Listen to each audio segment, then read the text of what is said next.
There are many mud buildings in every part of India. But according to the region and according to the climate, they varies, like the typology. For example, if you see in Rajasthan, the flat mud roof or Kiru roof will be flat and it is exposed. Kerala, we can't expose a flat mud roof because of huge rains. So intermediate flows will be mud flows, and they done terracotta tile roof or even different varieties of thatches.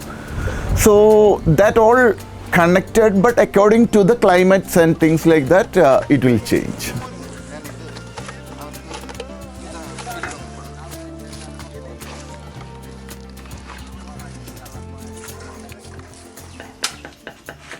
Every land is different.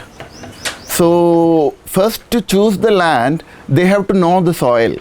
To understand the soil is the beginning. To understand the soil, because soil type varies. But mainly it varies like clay, silt and sand. So if you understand the soil, any soil can be used for building. Only thing is like you have to know how to mix the soil, because some land will be having sandy soil. The sand content of the soil will be more. So what we have to do is like we have to add little clayey soil for it, so that we can do mud homes using that. So what happens here is like we have to take a test pit for understanding the soil. At least 3 to 4 feet. If we are digging, you can see the layers of soil.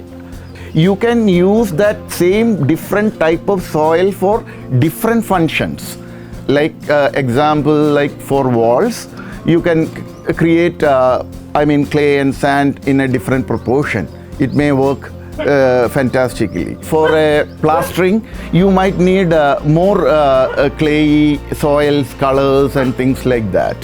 So for a clay paint and all, you can use your own clay and you can get colors from it.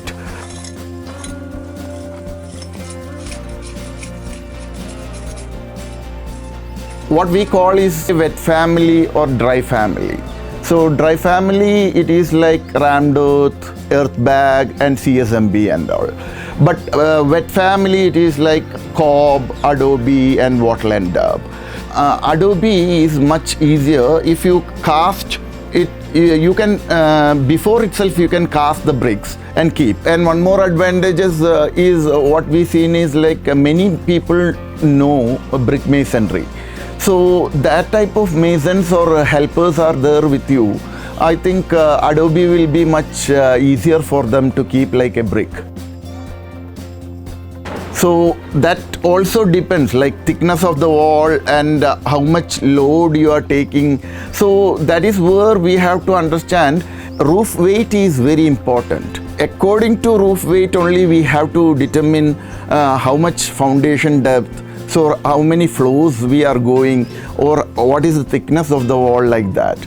So depending upon that, you can choose the methods also.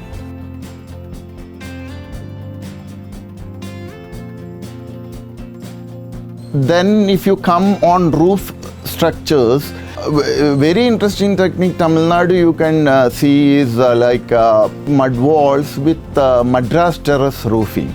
It's a flat roof method using bricks and lime. I am just talking about flat roofs in different parts. So in Rajasthan you can see Bagra lime roof.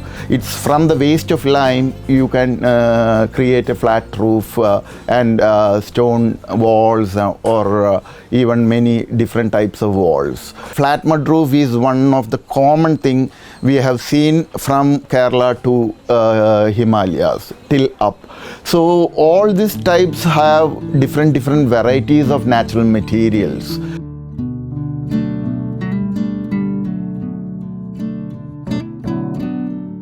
Plants and animal derivatives are very important in Indian context of natural building. So if you take starch is used for binding mud. and very strong. So if you see China wall is made using starch. If you start from the foundation itself, we can think about using plants mix for anti-termite solutions they used to pour inside the foundations. When you come to walls, so there are protection layers. There is a plant called Virali. Still we have identified, we have used Viralis many times inside COB buildings. So Virali is a anti-termite layer. These all things can make your mud really protective and very, very strong.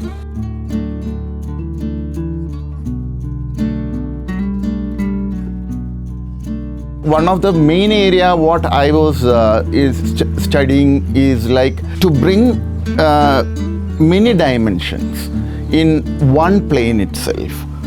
You can see here is like many bottles or many glasses or holes are kept so that air will come, and the glasses what we use is from a reclaimed car glass or something like that, very cheaply available, but more light will come towards your building. Even in our earth bag, I have taken that bag shape and plastered it. So in COB also we have done many sculptures and things like that, so the dimension change. So what we have seen is like mud houses is not only for rich and things like that. The time is changing. It can be used for any way of life people, like even for a poor people also they can do. If they study this art and if they can teach others also, they can easily make a very mud houses with less cost.